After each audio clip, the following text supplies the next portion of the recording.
E aí galera, canal Gamoto, galera, essa fanzinha 125 chegou aqui pra mim, ó, com o motor batendo tudo, roncando, virado a gota. Vou funcionar aqui pra vocês ouvirem, ó.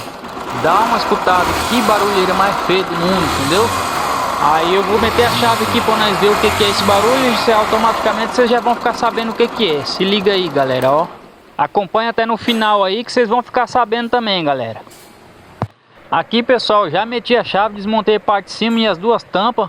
Embreagem, estator, como já chegou várias dessas aqui pra gente, a gente sabe, já tem uma noção do que é o barulho, entendeu? Esse roncado feio, geralmente é rolamento ou biela, né? Geralmente que faz isso, mas é bom a gente ir por etapa para saber o que é, ó. O roncado tá bem feio aqui, ó, você roda até com a mão, dá de sentir um barulho esquisito, entendeu? A parte de cima desmontei, rolamento do comando também faz isso aí, tá? Mas já verifiquei, não é rolamento do comando. A embreagem tá aqui toda aberta, ó. Verifiquei um por um, rolamentinho tá tudo bom.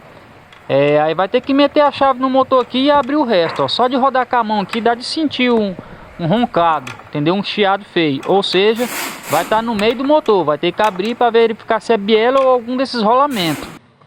Aí pessoal, já abri o motor tudo, chegamos aqui no defeito, ó. A biela já verifiquei, a biela não tá tão ruim. Lógico que com o motor aberto, se for fazer a parte de cima, já o correto é trocar a biela, né? Trocar a biela, todos os rolamentos para ficar um serviço garantido.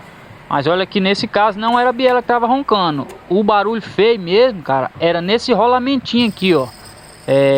Não sei se vai dar pra vocês ouvir bem aí, ó. Eu vou rodar ele aqui pra vocês ouvirem, ó. Tá vendo aí? Tá roncando feio mesmo. Aqui era só o rolamentinho, mas que nem eu falei, vai fazer a parte de cima, já vai fazer o motor completo, tem que trocar, né? Esse rolamento de agulha é muito raro ter que trocar ele.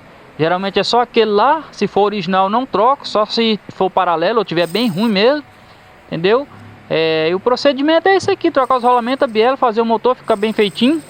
É isso aí pessoal, espero ter ajudado alguém aí. Se chegar alguma moto com esse barulho, você já fica sabendo. Valeu!